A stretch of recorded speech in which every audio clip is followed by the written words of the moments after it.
As you can see, I've got some decals on here. I've got most of them on. I've got all of them but the two on the top wings. I went ahead and did those because I had time, and don't have to show putting on all the decals. I do want to talk. You know me, I'm going to ramble. Sorry, that's what old men do. I'm going to talk a little bit about decals. I've talked about decals in a lot of other videos, but and I'm not. This is not a complaint. But whenever I talk about decals, I get more questions about decals, and quite often in videos that I don't talk about the decals, I get questions about, well, what about the decals? So it's something that I know some people, I don't want to say struggle with, maybe you do, but certainly have questions about what are best practices, things like that. So I just want to go over that just a little bit. Now, the number one question I get is, should I gloss coat? And here's my advice for that. If you're not comfortable with understanding the situations where you may or may not need to gloss coat. It's just like priming. People often ask me, should I prime? And there's a whole lot of caveats to that. But my bottom line advice is, if you don't understand the caveats, if you're not comfortable with that, the decision process that you go through to decide about should you prime, how should you prime, what should you prime with, all that, and it's the same way with gloss coats, then just go ahead and gloss coat. Now, here's kind of a framework for deciding if you're going to gloss coat. There's nothing special with regards to decals. There's nothing special about a gloss coat per se. In other words, it's not the gloss coat that helps with the decals. It's the effect on the finish of the underlying paint. Gloss coats tend to smooth out a surface. The reason they're glossy is because they're smooth and they reflect the light. Matte paint, matte surfaces are not glossy because the light scatters, because there's just the slightest bit of texture. It's that smooth surface that helps with making sure that the decals go down nicely and that you don't have air bubbles underneath it. That's the silvering that you often hear about. So it's a flat surface that you're looking for. So sometimes on a model, maybe you've applied gloss paint or just some very smooth paint, and your experience tells you that for a few decals you may not need to gloss coat. So there may be cases where you don't. In some cases, if it suits you that for the finish you're doing, say it's going to be a more heavily weathered model, that you put down a satin coat so that it smooths it out for decals, but it's still not so glossy that later weathering products won't take hold. And that just saves you time, because you can always gloss coat something, do something, put on your decals or whatever, and then matte coat or put a satin coat over it. There have been plenty of times on a model, for example, that if it's going to be something that's more heavily weathered and it's only got a couple of decals, I may take a soft cotton cloth and buff out the area where the decal is to make it very smooth, and then put maybe a satin varnish over it, and then do the decals, and then seal that in with another coat of satin. Or maybe I'd put the decal down with no clear coat, and then just put maybe a satin varnish over it, or even a matte varnish. So you don't think of the clear coat as you're considering it before the decals as something in and of itself, that it's a step that, it's like I don't know, it's like riding your bicycle. Step one is to go get the bicycle. Step two is to ride the bicycle. You have to do step one before you can do step two. In this case, it's not that way. You I think you have to think about what are your goals in the build, what are you planning to do afterwards, what is the finish that you're looking to get, how comfortable are you with putting on decals, how many decals are you putting on. A lot of things go into it that are further down the road. You know, when I was thinking of putting on these decals, I put on the Tamiya paint. Well, I made sure to buff the Tamiya paint with a soft cotton cloth, knowing that I wanted to put the decals on, and so I wanted a smoother surface. Because many times I've seen this before. Folks will put a paint coat down that's not smooth at all, and then they'll put on a gloss coat, put on their decals, and wonder why they've got silvering. Well, it's because the paint underneath wasn't smooth. If your paint underneath isn't smooth, your gloss coat's not necessarily going to smooth things out.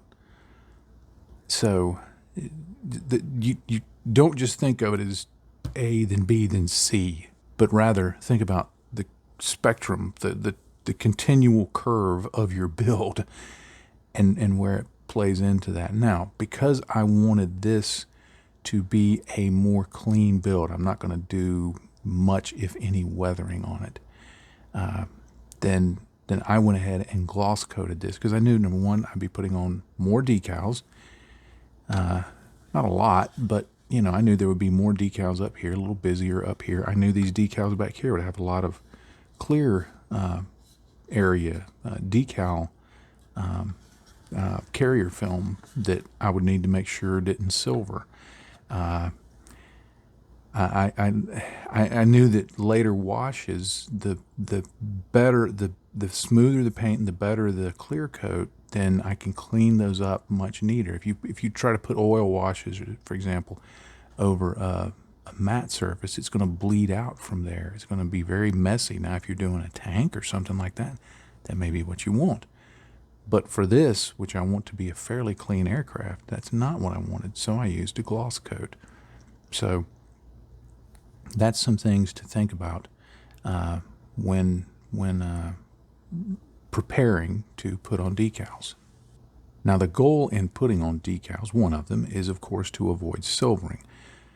What causes silvering is if you put the decal down and there is a pocket of air in the part behind the part of the decal where there's clear decal film visible.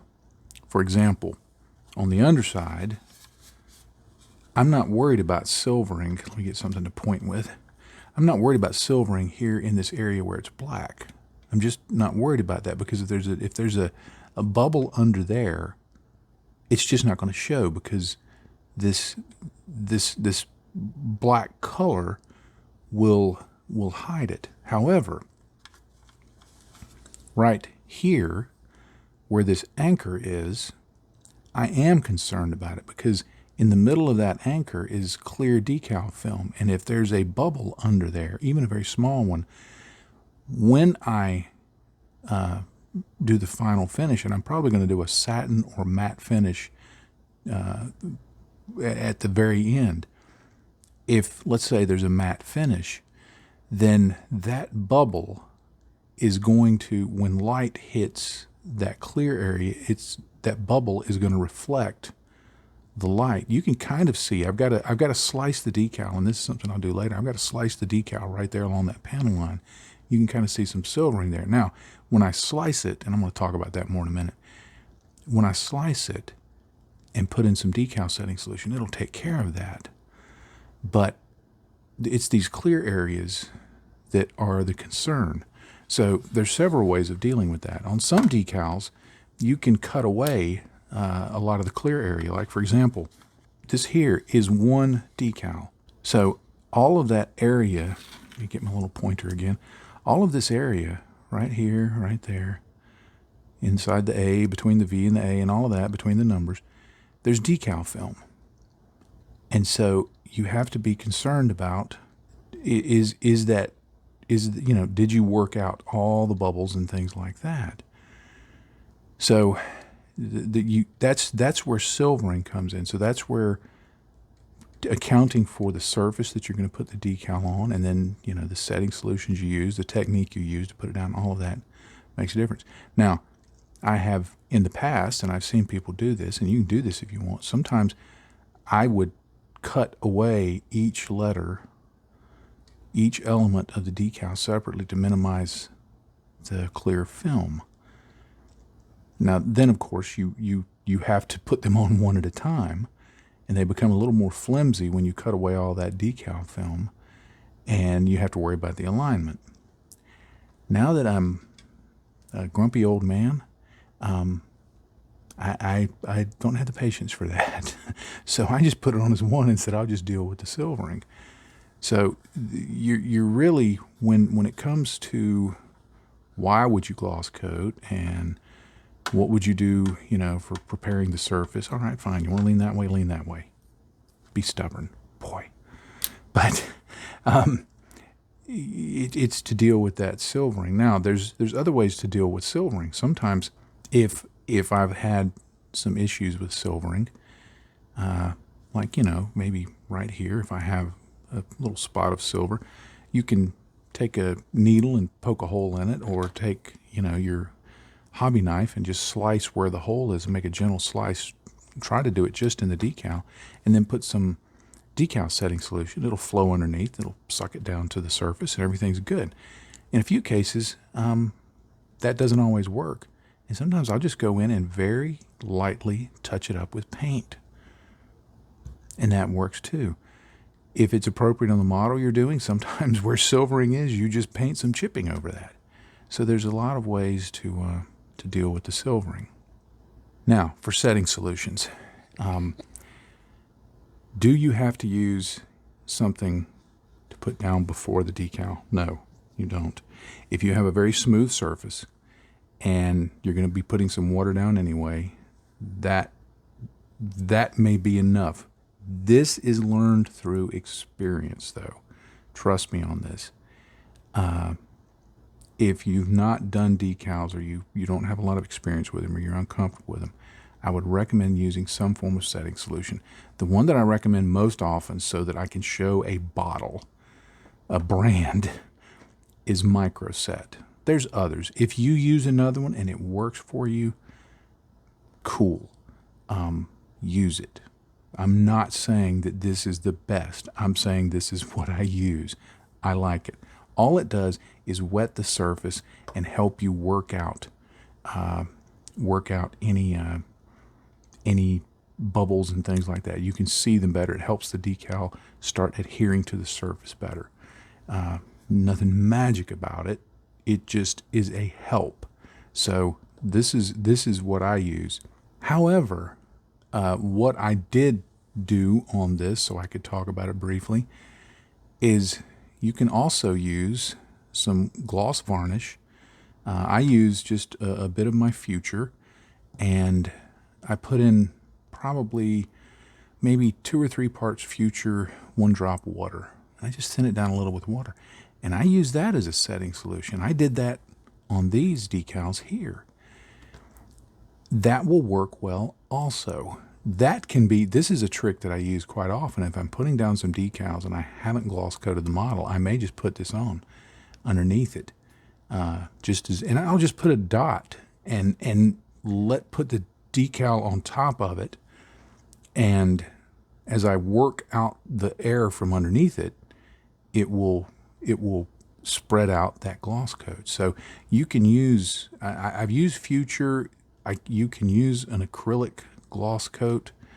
You would want to experiment with it, but this can be used as a setting solution. And then also sometimes just putting down some water, just having some water so you can move it around on there is going to be really helpful.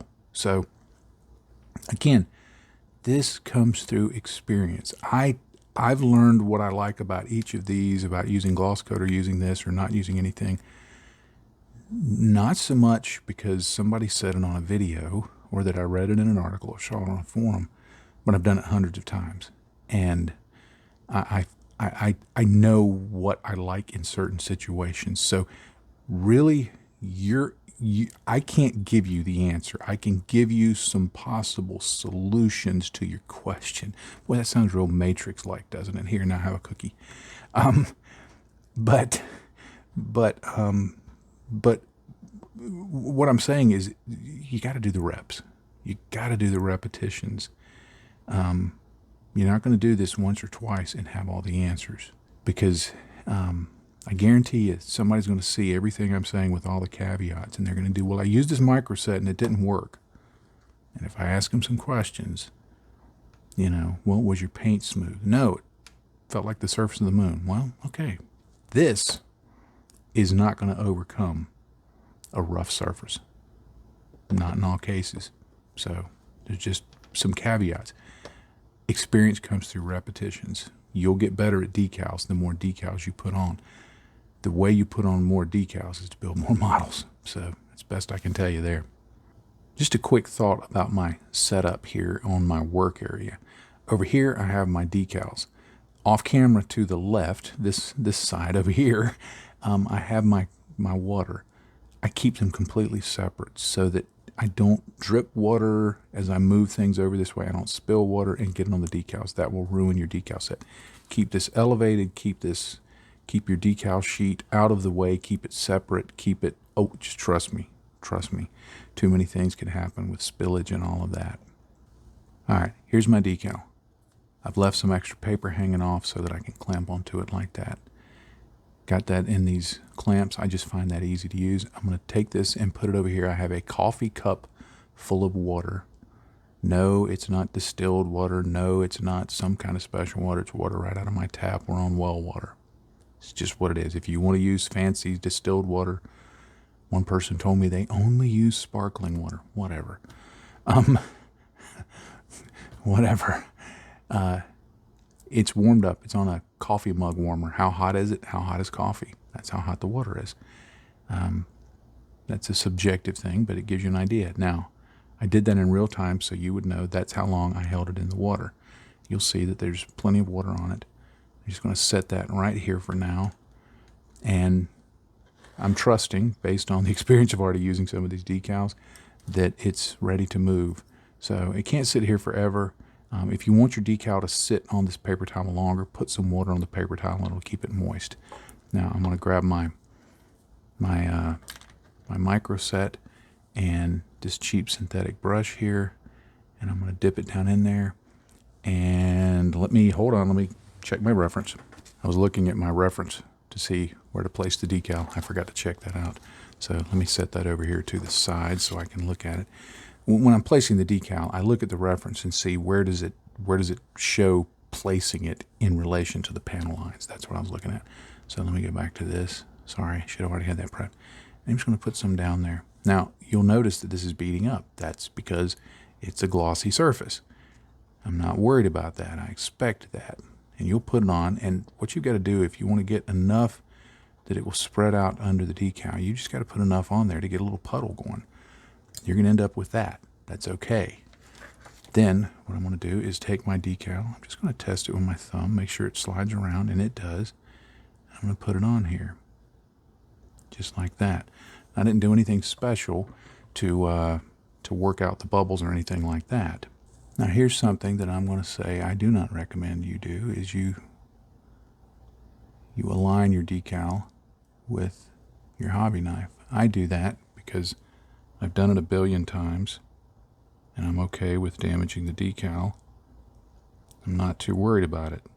You may want to use a brush. You may want to use one of these, do I have one handy? Yeah, one of these silicone tools like that. Whatever. I use this because it's what I've always used. But this is a case of, do as I say, not as I do. Now, I moved it where I want, and what it's doing right now, that decal setting solution has spread out under there, and this decal is floating. It's at a microscopic level. It's not necessarily in touch with the surface. So I want to get that fluid out from under there. But if I just start swiping on this thing, it's going to slide along the surface because it's floating, right? So what I'm going to do is I'm going to go in first right at the edges, and I'm not touching the decal. I'm not touching you, I'm not touching you, I'm not touching you, I'm not touching you. And I'm going to soak up what's around the edges. And then I'm going to start at the middle, and I'm going to push down, and I'm going to gently roll. I'm not putting a lot of pressure. Not putting much pressure at all. And I'm just going to roll that way, roll that way. And you see I'm just sliding it along. Now I'm doing it a little slower. If I'm doing it off camera, I'm going to do it a little faster than this. But I'm just demonstrating it. But I'm just going to gently start working out everything from under it. And then I want to just start working the edges. Once you get more out from under the middle, you can work a little more deliberately on the edges. And I'm gradually, as I'm working that out, you'll notice there were little bubbles there. That's what I'm working out. And I'm just gradually doing that. And the more fluid you get out, the more pressure you can put on. If it slides around, don't panic. Take your brush, add just some of the warm water, get it back in place, start the process over again. Okay, once I feel like I've worked it, and you may need to pick it up and look. You can look at it. You can see where there's silvering. Pick it up, look at it. Hold it under the, hold it under the light. Move it around like this. If you move it around, you can see where some of the bubbles may still be. Whoops, helps to be on camera. There you go, John. You can see where some of the bubbles may be, and you can just gently work them out. Now, don't bear down so hard. If they're not working out, don't panic. Just get to a point where you go, okay, those aren't going anywhere as they are. And that's where we move on to taking the next step. Now, I'm going to put my lid on my micro set. And it doesn't hurt if you got some blue tack or poster putty or something, to stick that on there so that you don't tip it over, or at least keep it at the extent of your reach. I do that so that it doesn't cause any problems. Now I want to put my decal solution over the decal. Now for this, I use Solvaset. Now you may be thinking, why don't you use Micro Sol, the twin brother to Micro Set? It's in the red bottle. Why don't you use Micro Sol? I have used it. I've used it quite often. It's good. I don't think it's as good as this. Micro Sol is it's too weak for my tastes. This is a hotter setting solution. Again, you'll have to test it on your own. I can't tell you that one is 7 and one is 9. One is 20% and one is 50%. I know people who absolutely will not use this stuff because it's hotter, and they use the companion to this.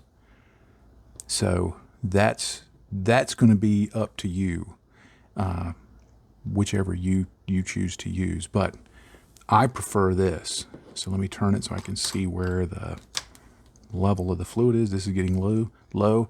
Now, sometimes folks like to use a different brush between the Microset and the Microsol. For years, I have used the same brush, and I clean it off between the two products because you don't want to get this down as the setting solution before you put your decal on, because it's much hotter and it's going to melt the decal a little bit.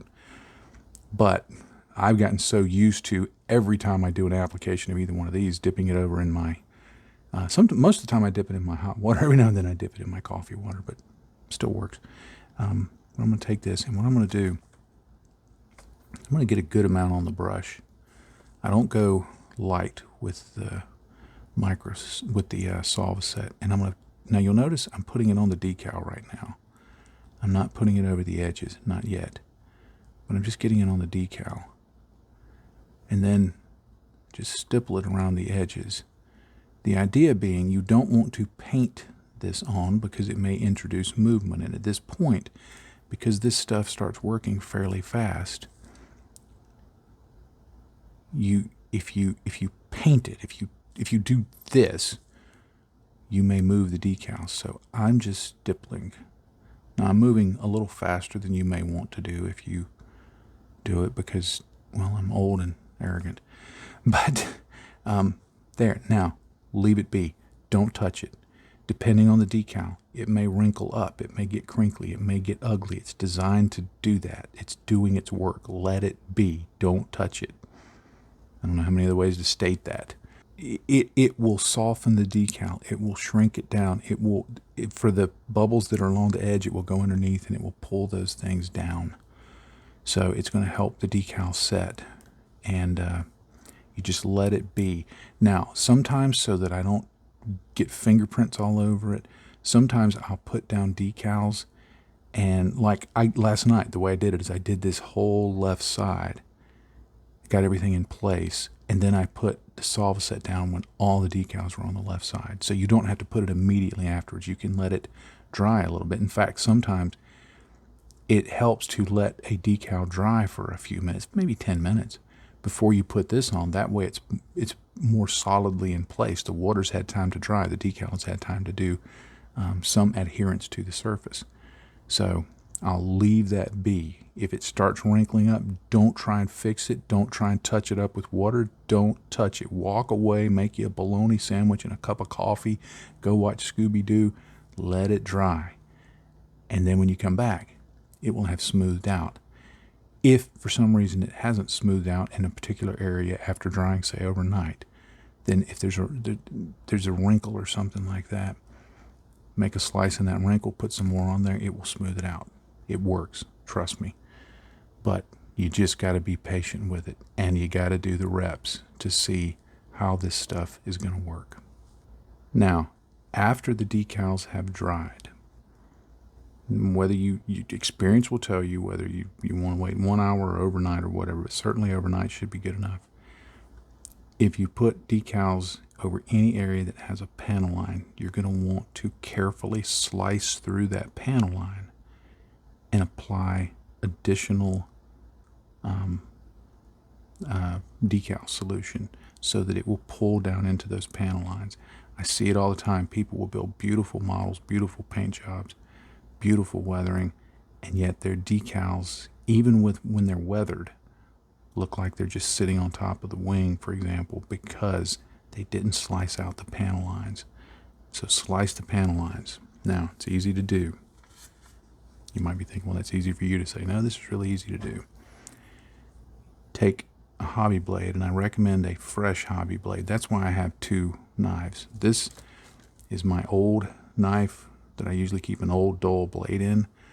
If I'm going to put a sharp one in, if I want to have the dull blade and a sharp one, I have a second one, bright blue color, so I know which one I'm using. And all you do is just place your tip of your blade in there and slice the panel line, and it'll slice through the decal film.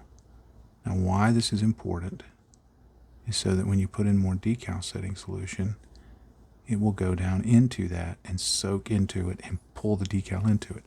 I see right here there's a little bit of silvering, so what I'm going to do is I'm just going to lightly score that area where the bubble is, just lightly. And you can go around and you can do it in other places. I mean, like I see one right there. Just going to score it, just like that. And I'm using just the barest whisper of a touch. As Bob Ross, the wonderful painter, would say, 2 hairs and some air. And then I'm just going to go back in, and I'm going to take some of my solva set. I'm just going to paint it along there, just like that, and let that flow into that area. Let it dry. It'll pull it down like that. And what you should get is, let me flip it over.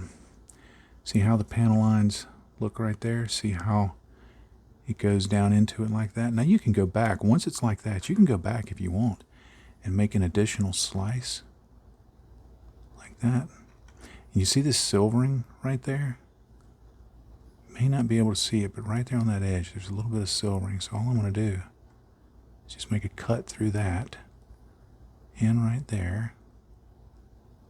Just a gentle score, because it'll cut the decal, but the setting solution will kind of melt it back together. And then I'm just going to put some in just like that.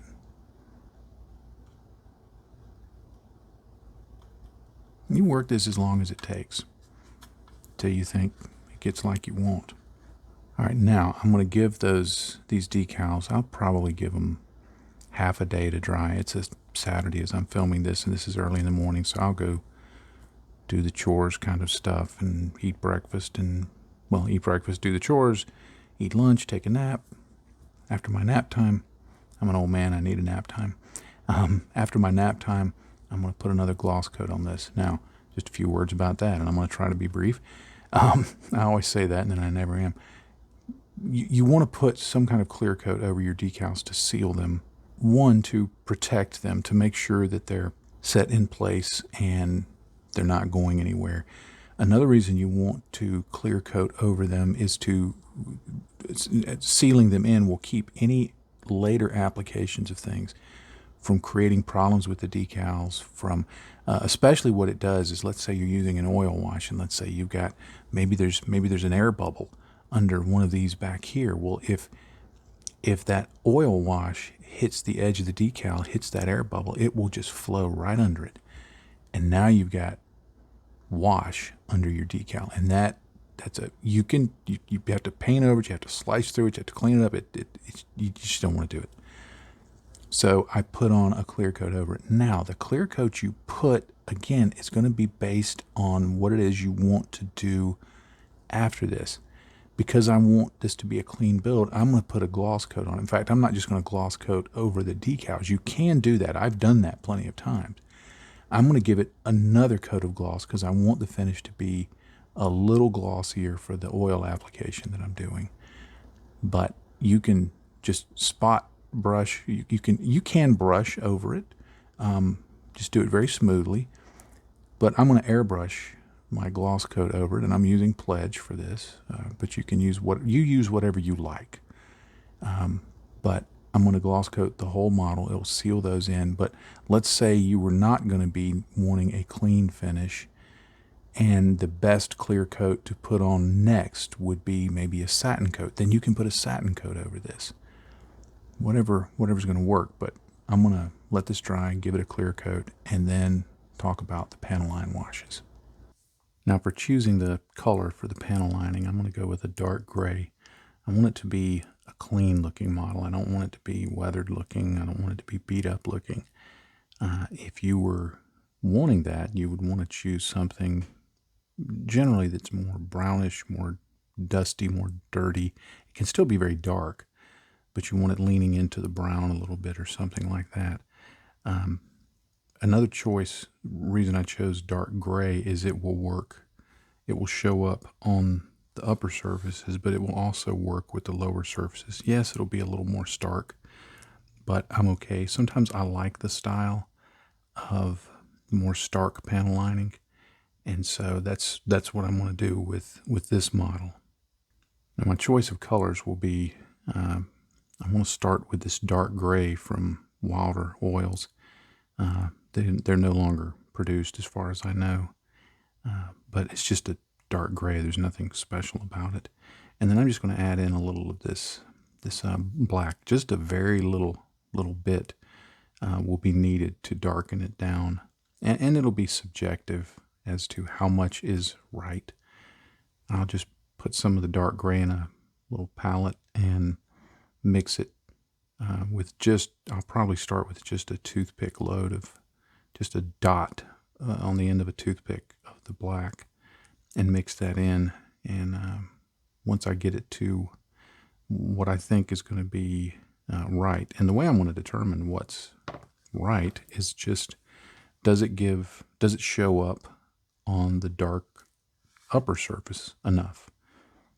As long as it does that, then I'm not going to be too worried about, trying to figure out precise ratios or something like that. Just go with a very simple scheme. For thinning, I use this odorless terpenoid from Weber. On a per ounce basis, it's fairly cheap compared to modeling thinners, and works really well. I use this with oils and enamels, although I don't really use enamels that much anymore. But it's really good. You could use Winsor & Newton Sansador and Sans Odor, Sansador. There's others like this. I would recommend that you avoid the ones that say they're natural or anything like that, because what I found is they don't work well for the purposes of doing panel line work and stuff like that. And then finally, I'm going to mix the oil wash up in this small plastic lid. You may have seen many creators on YouTube that will get a very large plastic container and just fill the whole, I mean, it'll just be sloshing with oil. I find that just gets a lot more than I want, and it tends to promote overthinning, which if you overthin your oils, sometimes they can get a grainy appearance once they dry out because the pigments break down so much. I've seen that a lot. I've seen that a lot, especially in the mini world, where somebody will use oils, and then when it dries, I see that graininess, and I know exactly what happened. They overthinned their oils. So I tend to use this, and just as I need to, add a little color and a little oil. And it's also just a lot easier when it's done. You just toss it away. So that's what I'll be using for the palette. Now to mix up my panel line wash, I'm going to get just a little bit of this dark gray from Wilder Productions. Like I said, those are no longer produced, so you can go with Winsor & Newton, maybe go with Abteilung 502. I wouldn't recommend those cheap sets of oils. You may have seen at the art store, it'll be like 24 tubes of oils for $10. Wouldn't go with those. Sometimes they can be very grainy. Now, I only need a little bit of black, so I'm just going to take this toothpick. I'm going to dip in there and get just a little. It's better to have just a little than too much when you're mixing like this. Let me set this aside and then just mix it around a bit. And I'm going to go ahead and add a little thinner to clean off the toothpick. It's 4:45 in the morning. Haven't had my coffee kick in yet. Now, I had that big old thing of thinner that I showed you. I actually used this old Tester's acrylic thinner bottle that was empty to put this in. So I'm just going to put in a few drops.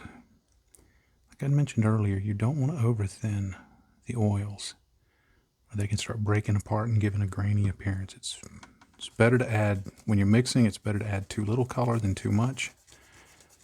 And it's better to add too little thinner than too much, because it's easier to adjust that way. Now, adding it in slowly lets me just kind of fine tune how much is in there.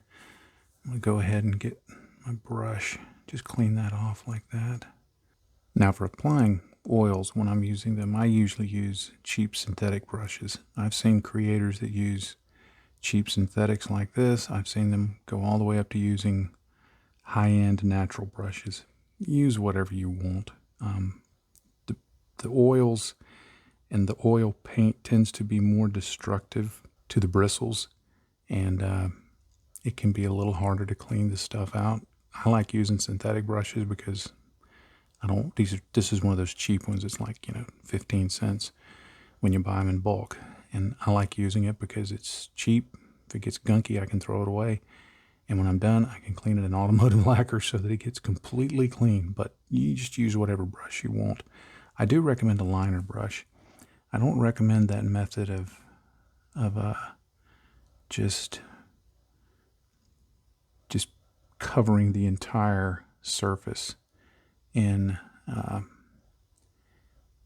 oil paint. I mean, there's there is a use for that at times, but personally, I think that's a little overdoing it. Now, you'll notice that I've got it fairly thick. It's not, you've probably seen videos where they apply a wash and it just flows right through the panel lines. When it comes to oil paints, I like to do this where I put a little thicker application on. And it's not quite so flowy because that avoids overthinning. It avoids that graininess that can sometimes come with it. And I just put it on just like this. Now, if you don't want to take this long, you could thin it a little more so it's a little flowier. You could pre-wet the panel lines with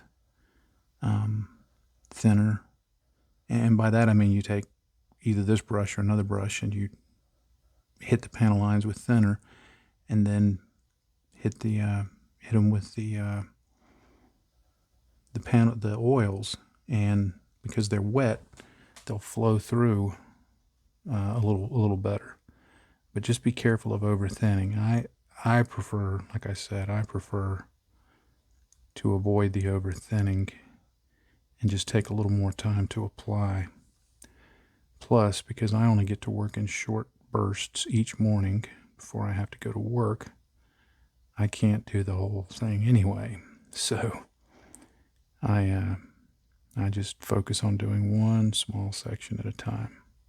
And just a quick side note, quite often I use this oil expert from VMS, which speeds up the drying time. I did not use it here, and that was for a specific reason, because while I want this to dry reasonably fast, in the sense of the thinner flashing off, I don't want the oils to dry super quick, because it'll give me a little more time to clean up and adjust if I need to. That oil expert stuff works pretty quick. And I mean, I'm not talking minutes. It still takes hours for it to be cured, but it starts getting in place fairly solidly within a short period of time. And I'm just mopping up some of the excess oil here. Thinner, rather. But it gets in place in a fairly reasonable amount of time. And I would just prefer to give myself a little more time, because I tend to work for a while, and then I have to go get ready for work, and then I may have a few minutes right before I have to leave for work to come in here and fine-tune something. So the more you use oils for your panel lining and stuff like that, the more you'll, just like with anything else, the more you'll be comfortable with what you can do, what you can't do, how each brand works. They all work a little different, and just get more comfortable with the application technique. Now, once the thinner has flashed off, you'll know that the thinner has pretty much gotten to the point where you can work with it. I've always heard the term flashed off. I don't know where that came from. But you'll know that it's there because the paints will become matte. You won't see the glossy, wet areas of the thinner. There's a little bit left here, but well, I got to go to work, so I got to get this finished up. But all I do now is I just take a dry cotton bud and I just start pulling back along the direction of flight. That's what I do on the wings. On the fuselage, I draw it down. But I just bring it back like that. And you'll see it's bringing that oil right up. And I tend to rotate the Q-tip around as I work so that I'm not spreading too much oil. And then once it gets dirty, I just do that. Now, generally, it's going to clean it up fairly well, like this is, if you've got a very good gloss coat. If you've got a satin coat, it may take a little more. Yeah, you see there it's still a little wet, so I'll give that a few more minutes. It may take a little more. Sometimes, if it's taking a little more to get it to come off, what I'll do is dip my cotton bud in just a little bit of just the plain thinner, and then roll on the paper towel, roll most of that off till it's just barely damp, and then do the same process. And that will clean up just about anything you don't want. Now, you can, of course, as you're doing this process, if it produces streaks, if it produces any staining and you like that, well, leave it. You know, this is also used as a weathering technique, so keep that in mind. But you see, I know I'm breaking my rules going against the airflow, but from where I'm sitting, it films better to do it this way. But normally I would be turning the model all around. I'd hold it in my hand and be doing it in all sorts of angles, but I'll do it this way just to make filming a little easier. But here I'm giving a pretty good bit of pressure. I'm not pushing down too hard. You don't want to break landing gear or something like that. But I'm just going through and cleaning it up.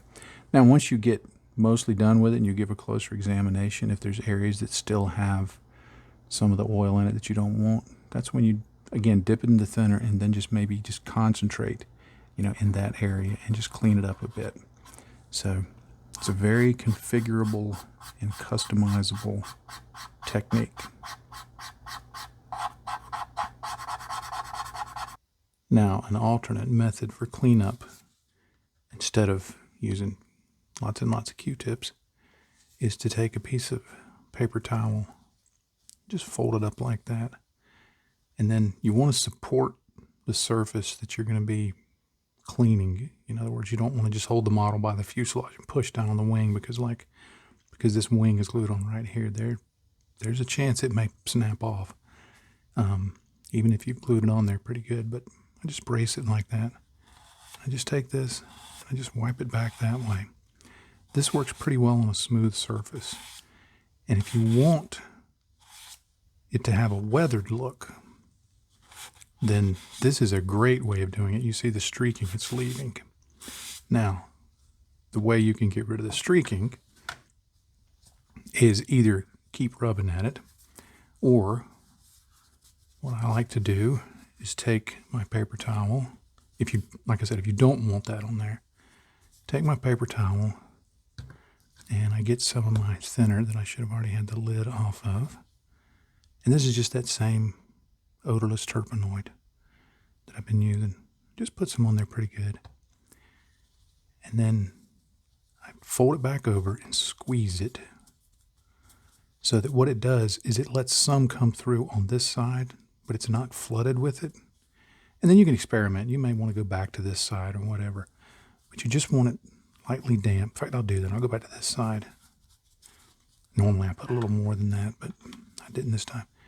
And you just wipe it, and it's going to take up that excess, but it's going to leave what's in the panel lines there. Now, the little bit that's left, you can either scrub at it like that, or take your Q-tips and clean those up. This is just a way, if you want to get it done a little faster, want to get it done a little faster and stay on camera, then using a paper towel like this can help. Now, there are times when I'm doing cleanup that it will pull, especially with this kind of heavy-handed method, that it will pull out the wash in places that I didn't want it to, like right there. Call that a happy accident. All I do is go back, add some in, and then clean it up with a Q-tip. But you see how that's looking, and the upper surfaces are done. Okay, the panel lining is done, top and bottom, and probably could have used a little more contrast, but I'm okay with it. At some point, I think you get into a project where you go, okay, I can keep going, or I need to stop. As I've talked about in previous videos, if you ever heard me discuss this, there's kind of in my mind, there's a continuum of when you know you're finished. You enter into this zone where you're like, okay, I could declare this finished, or I could keep doing stuff. And I think I'm going to declare this almost finished. I could keep doing stuff. I could certainly go in and do post shading. I could do post fading. I could do weathering. I could do all sorts of stuff on it. But my goal starting off was I wanted a clean look. I'm not real good at clean looks, to be honest. I don't know how to do clean looks really well. I know how to do weathering, okay. But I want to go with a clean look. And number two, though, this is a fabulous kit. I have no complaints about this kit. It's a great build experience. It's a unique jet. It looks really cool. I like the colors. I'm ready to move on with some other projects. I've actually got 4 that are pretty much ready to go for whichever one I choose to be the next video. And those are going to be heavily, heavily, heavily weathered. So I've realized how much I love the weathering process. So at this point, it still has the gloss coat on it. So what I'm going to do is I'm going to go airbrush on a matte coat. I'm just going to use Vallejo's Mecha Primer matte coat. I'm going to airbrush that on. And then I'll show you taking off the canopy masking, and then it will be done. So let me go take care of those few things off camera and get this wrapped up. Now when it comes to removing the canopy masking, I generally use a Q-tip, a toothpick, whatever this thing is, and I just slowly peel it off. Now I'm being very careful not to damage the paint. So that's always a consideration. Generally, if you use acrylics or Tamiya paint over this, if you haven't really flooded the Tamiya paints, if you're using like Mr. Surfacer or something to, not Mr. Surfacer, boy, I'm having a bad afternoon speaking, Mr. Color Leveling Thinner, if you just mist it on over the clear parts, you should get a good result. Every now and then, if you get a little too heavy with the lacquer stuff, it's going to make the canopy masking a little crispy. That's the best way to describe it. Just keep working it. It'll come off. If there's any residue left, then just buffing it with a Q-tip usually gets rid of that. You can use the tiniest amount of alcohol. And I don't mean drinking, I mean rubbing. But that'll usually get it up. And if you get a little paint over where you don't want it, generally, especially if it's acrylic, you can use your toothpick to clean it up. But a lot of times, if the line is straight, I just leave it. I don't worry about it because at a distance, it's not really that noticeable. But that's all I do to get that off. And then I just, like I said, I get a Q-tip, just kind of buff it out a little bit. And let me do the main part of the canopy, and then that will just about wrap this up. I meant to show this earlier. This is the matte varnish that I use. I just shoot it straight out of the bottle, put it in my airbrush it on, very light coats. People ask me how much should you put on, and the best I can tell you is get the model in a light where you can see the surface, and it should be, semi-gloss, satin, or gloss. It should have a little bit of shine to it in the light. Start misting this on. You don't necessarily need to see the surface getting wet. You just want to see the surface getting matte. The way I described it to one person, and they said, oh, that totally makes sense, was I said, think of it as a gloss eraser. If you start putting it on and you see the gloss disappearing, but you're not seeing it building up in a wet coat, you're getting the right amount on. If you do need to use a little thinner, I would say just use a little bit of maybe Vallejo airbrush thinner, or better yet, the VMS acrylic paint airbrush thinner. That stuff is fabulous. All right, there it is. That's the Seahawk finished. Wonderful kit. Absolutely wonderful kit. No complaints. I mean, I had to do a little seam sanding here and over on the other side, but there's seams in any kit. You have to deal with that in any kind of, especially historical kit. They're just going to be there. But this is a kit that you could give to a 7-year-old. You could give it to a 70-year-old, and both are going to be able to get something out of it.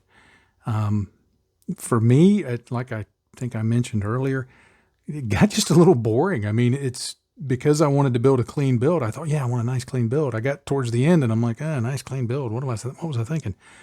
But I do think it looks good. And I just realized I forgot the pitot tube. So yeah, I'll put that on sometime, but whatever. This one I will probably keep. I probably won't sell this one. I'll probably put it on my shelf because I kind of like it. And I had fun with it, and that's the main thing. Certainly, if you're looking for something different to build, something that you don't necessarily see a lot, the Seahawk, see what I did there? The Seahawk is definitely a great kit that I would definitely say take a look at. It's an older kit from Trumpeter, but there's just so much good about it in terms of assembly, and it's a fairly simple paint scheme. I mean, you got to do a little masking back here, but other than that, fairly simple paint scheme, very clean looking jet, and I've really enjoyed it. And as always, you know what I say, if you're not having fun, you're doing it wrong. And this was certainly a fun kit. So, but whatever you build, have fun with it, because that's the purpose of our hobby, is to have fun and enjoy yourself. Get away from the things that you have to deal with. We all have to deal with every day, because sometimes those things aren't always fun. So I say when I'm doing my hobby, I only do things that I have fun with now.